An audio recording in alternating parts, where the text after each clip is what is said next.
लगातार भारतीय संस्कृति का अपमान कांग्रेस द्वारा अपने 6 दशक की शिक्षा नीति में किया गया।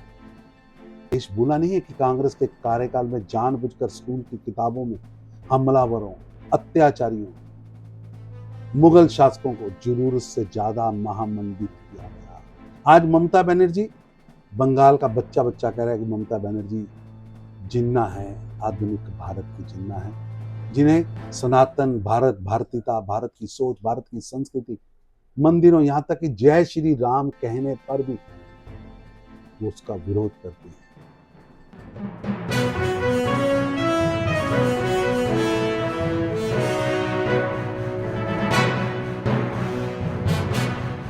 नमस्कार, मैं अनीता चौधरी। देखिए, आज पूरा देश हर्षोल्लास के साथ ईद मना रहा है, लेकिन इस खुशहाली के मौके पर, इस पर्व त्योहार के मौके पर कहीं ना कहीं उसमें राजनीति की, सियासत की एक रंजिशें भी घोलने की जबरदस्त कोशिश हो रही है।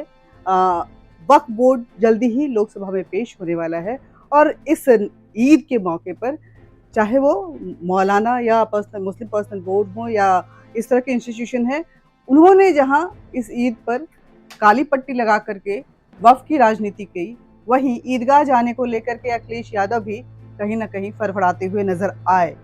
इन सब के बीच में सोनिया गांधी भी नई शिक्षा नीति पे सवाल खड़े कर रही हैं और ममता बनर्जी हिंदुओं को खराब बोली है कि हिंदू धर्म खराब हो गया। इन सभी मुद्दों पर हमसे बात करने के लिए बीजेपी के राष्ट्रीय महासचिव तरुण चुग जी हैं। बहुत बहुत स्वागत है आपका। शुरू करेंगे वक्फ बिल से ही, क्योंकि वक्फ का बिल जो है, ऐसा सरकार बोल रही है, समिति बोल रही है कि मुस्लिमों के पक्ष में है, लेकिन चाहे असदुद्दीन ओवैसी हो, चाहे मुस्लिम पर्सनल बोर्ड हो या इस तरह के उलेमा हो, वो लगातार इसका विरोध कर रहे हैं। भू माफिया के इशारे पर और भू माफिया की कठपुतली बनकर कुछ लोग जानबूझकर भ्रम पैदा करते हैं।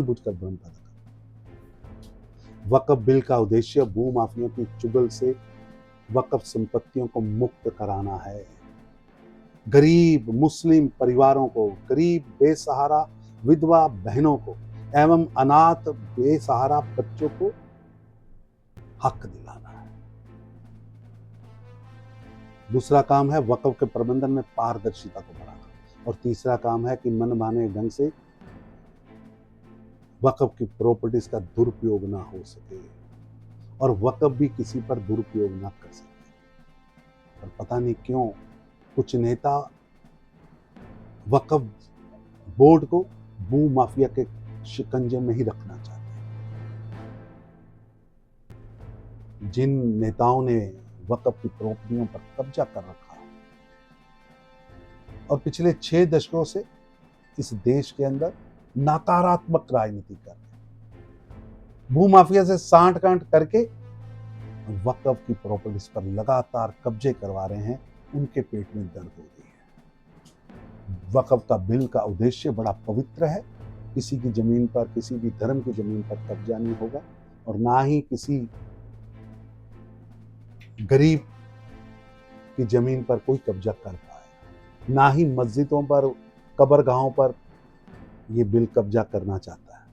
जिनकी प्रॉपर्टी उनके पास रहेगी, लेकिन उसका प्रयोग गरीब बेसहारा मुस्लिम महिलाओं, गरीबों के लिए, विधवा बहनों के लिए और अनाथ बच्चों के लिए होना चाहिए, ना कि अमीरों के गोदाम भरने के लिए। वैसे अजमेर शरीफ दरगाह ने, केरल के मिशनरी पादरियों ने इस बिल का समर्थन किया है, लेकिन वहीं असदुद्दीन ओवैसी और ऐसे लोग जो हैं काले पट्टे ईद के मौके पर सेवइयों की मिठास में कहीं ना कहीं आपको लगता ऐसा है कि आप देखिए, आज मस्जिदों में लोगों ने काली पट्टी पहनने से इनकार कर दिया और बड़े बड़े संस्थान वक्फ बिल के समर्थन में बोल रहे हैं। उन्हें पता है कि ये लोग ड्रामा कर रहे हैं, ये सब भू माफिया के इशारे पर हो रहा है। ये कब्जा करने वालों की लुटेरे गैंग का इशारा है।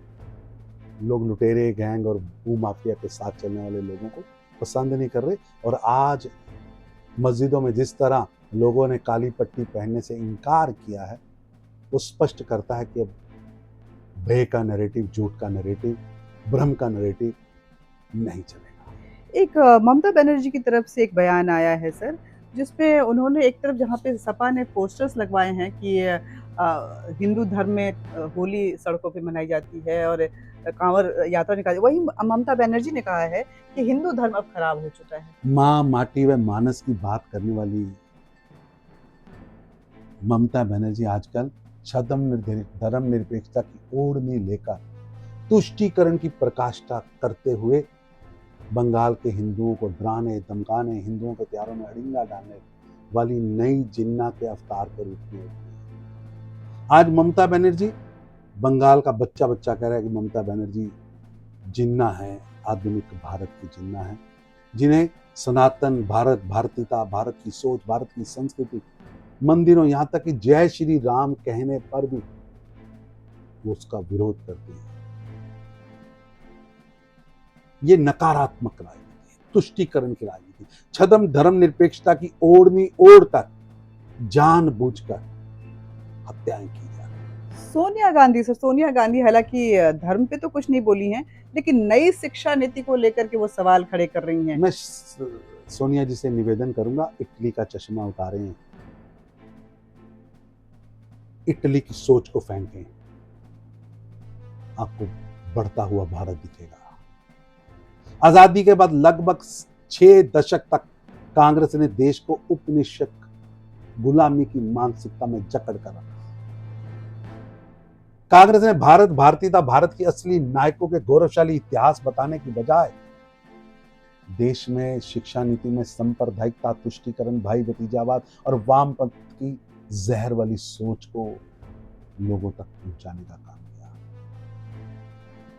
अंग्रेजों के जाने के बाद भी दशकों तक लॉर्ड मैकॉले की गुलामी वाली शिक्षा नीति जबरन देश के बच्चों को पढ़ाई गई। अब प्रधानमंत्री मोदी जी स्वदेशी शिक्षा नीति लेकर आए हैं, जिसमें मदर टंग यानी अपनी प्रदेश की, अपनी लोकल भाषा में आप टेक्निकल एजुकेशन लें, आप मेडिकल एजुकेशन लें, आप प्राइमरी एजुकेशन लें, आप आगे बढ़ सकें।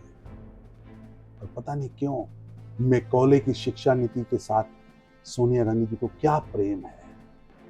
देश भूला नहीं है कि कांग्रेस के कार्यकाल में जानबूझकर स्कूल की किताबों में हमलावरों, अत्याचारियों, मुगल शासकों को जरूरत से ज्यादा महामंडित किया गया, जबकि भारतीय स्वतंत्रता संग्राम हो या भक्ति काल के नायक हो,